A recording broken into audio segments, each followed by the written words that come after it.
आप सबको जय मसीह की।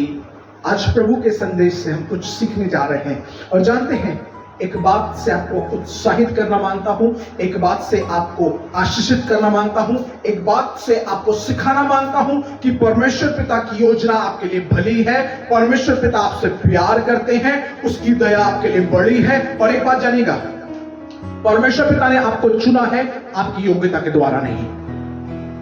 परमेश्वर पिता ने आपको चुना है आपकी योग्यता के द्वारा नहीं। जिस दिन परमेश्वर पिता को आपसे काम कराना होगा, जिस दिन परमेश्वर पिता को आपके द्वारा अपनी महिमा करानी होगी, आप कहीं पर भी क्यों ना हो, परमेश्वर पिता आपको बुला ले आएगा, आपको अपने पास ले आएगा। जी, मैं आज चर्चा करने जा रहा हूं प्रभु के चेलों के विषय में। ये कौन है, क्या करते हैं, ये जानते हैं। आपका ध्यान ले जा रहा हूं मत्ती 4 अध्याय, जी मत्ती 4 अध्याय उसका 18 पद से कुछ इस प्रकार लिखा हुआ है। जी, इसमें हेडिंग कुछ लिखी हुई है, प्रथम चेलों का बुलाया जाना। प्रथम चेलों का बुलाया जाना। जानते हैं, परमेश्वर पिता की दया के द्वारा प्रभु यीशु मसीह ने प्राप्त किया है कुछ चेले। और ये चेले जानते हैं पहले से ही मिनिस्ट्री में नहीं है,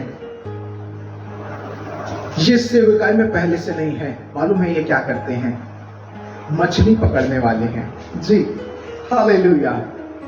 जानते हैं, एक बात बड़ी अच्छी लग रही है, ये जब चेले बुलाए जा रहे हैं, ये अपने काम को कर रहे हैं। पहली बात तो मैं आपको एक बात से उत्साहित करना मांगता हूं, आप इस चीज में कभी मत सोचिएगा कि आपकी योग्यता के द्वारा परमेश्वर पिता आपको चुनेगा और आप उस इंतजार में बैठे रहे कि जब आपको परमेश्वर पिता बुलाए तो आप उस चीज की तैयारी कर रहे होंगे। नहीं, आपको परमेश्वर पिता ने जो जिम्मेदारी दी है, अभी वही जिम्मेदारी पूरी करिएगा।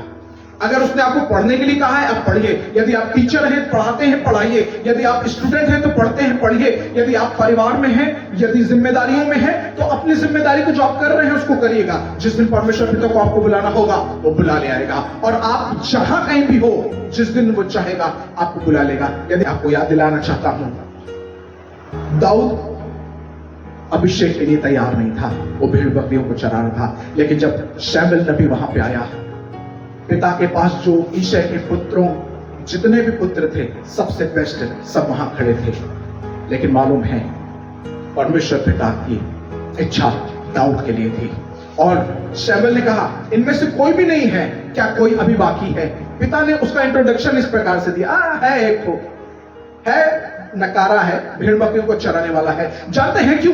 परमेश्वर पिता को जब बुलाना होगा, भेड़ बकरी भी चरा रहे होंगे, परमेश्वर पिता आपको बुला लेगा, वहां से अपनी महिमा करा लेगा। और मालूम है, आपको नहीं मालूम, दाऊद भले जंगल में था, लेकिन जंगल में तैयारी कर रहा था। जानते किस चीज की? वो प्रतिदिन शेर को और भालू को मारता था। क्यों? क्योंकि उसे मालूम था एक दिन गोलियत को मारना है। आपकी तैयारी वहां नहीं होगी जब आपके सामने गोलियत खड़ा होगा, आपकी तैयारी वहां शुरू होगी जब आप जंगल में अपनी भेड़ों की रखवाली कर रहे होंगे। और परमेश्वर पिता ने वो काम दिया है, उसको जिम्मेदारी से निभाइएगा। निश्चय जानिए, परमेश्वर पिता आपको उठा के राजाओं के बीच में राजा बना के बैठा देगा। जी, हालेलुया, हालेलुया। जी सिस्टर, आगे पढ़ेगा।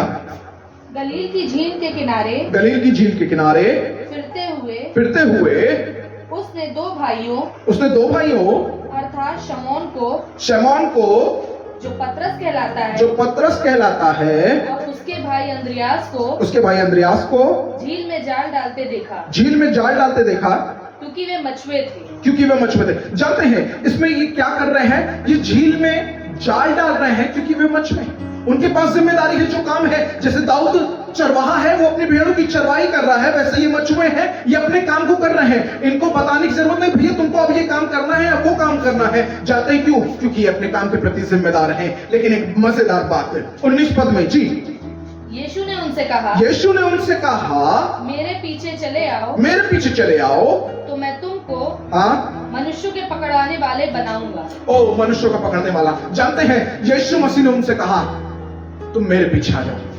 अभी तक तुम क्या कर रहे हो? तुम मछलियां पकड़ रहे हो, आज से तुम्हारी पहचान मैं बदलने जा रहा हूं। आज से तुम मनुष्यों को पकड़ने वाले बनोगे। आज से तुम परमेश्वर पिता की महिमा करने वाले बनोगे। आज से तुम परमेश्वर पिता के संदेश को पहुंचाने वाले बनोगे। आज से तुम्हारी पहचान बदलेगी। अब तक लोग तुम्हें जानते हैं तुम मछुए हो, लेकिन अब से लोग जानेंगे तुम प्रीचर हो, तुम प्रॉफिट हो, तुम अपोस्टल हो, तुम प्रभु के भविष्यवक्ता हो, तुम नबी हो, तुम परमेश्वर पिता की इच्छा पूरी करने आए हो। जानते हैं आपकी पहचान उसके हाथों में है। लेकिन एक बात कहना चाहता हूं, उस पहचान के लिए आपके पास जो जिम्मेदारी है उससे मत भागिएगा। जो अभी कर रहे हैं, यानी अगर आप प्रार्थना करने वाले हैं तो प्रार्थना में लगे रहिएगा। यह मत सोचिएगा कि प्रभु आपको, जिस दिन बाइबल कहती है उसके हाथों के नीचे दीनता नम्रता से बने रहो, जिस दिन वो चाहेगा उठा के ऊंचे पर ले जाएगा। आपको बने रहना है उसकी दया में, उसके अनुग्रह में, उसके विश्वास में बने रहना है, और जिस दिन परमेश्वर पिता चाहेगा आपको ऊंचे पर उठा देगा। Hallelujah, hallelujah, hallelujah. यही बात मेरे पास पहुंची और मैं आप तक पहुंचा दिया। अपने समय को बहुमूल जानिएगा। बाइबल कहती है दिन बुरे हैं, उनके लिए दिन बुरे हैं जो परमेश्वर पिता के साथ नहीं चलते। दिन उनके लिए बुरे हैं जो परमेश्वर पिता से प्रार्थना नहीं करते। दिन उनके लिए बुरे हैं जो परमेश्वर पिता की इच्छाओं में नहीं चलते। दिन उनके लिए बुरे हैं जो उपवास प्रार्थना नहीं करते। दिन उनके लिए बुरे हैं जो परमेश्वर पिता के साथ रिश्ता नहीं रखते।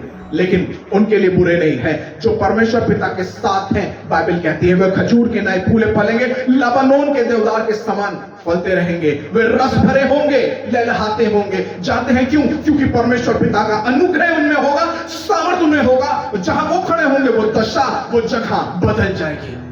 जी, आप सामर्थ्य हैं। जानते हैं क्यों? क्योंकि परमेश्वर पिता का आत्मा आप में रहता है।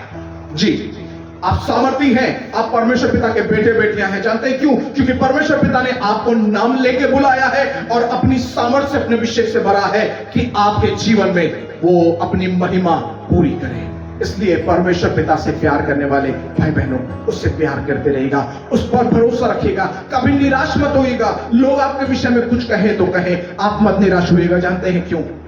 क्योंकि आपके विषय में जो लोग कह रहे हैं उन्हें आपका प्रेजेंट मालूम है, आप कैसी स्थिति में हैं। लेकिन जिसकी आप आराधना करते हैं उसको आपका भविष्य मालूम है कि आपका भविष्य में आपके पास क्या क्या चीजें होंगी। इसलिए उस परमेश्वर की सुनिएगा जो पूरे भविष्य को जानता है और जो भविष्य का रचने वाला है। उनकी मत सुनिएगा जो आज की दशा देखकर आपके विषय में कहते होंगे। इसलिए प्रतिदिन उत्साहित होइए भाई बहनों, और एक दूसरे को उत्साहित करिए और प्रभु से प्रार्थना करते रहिएगा, क्योंकि आपकी एक प्रार्थना है आपके लिए, आपके परिवारों के लिए, आपके लोगों के लिए आशीष का कारण है। प्रभु यीशु मसीह के सामर्थ्य नाम में आप सबको जय मसीह की।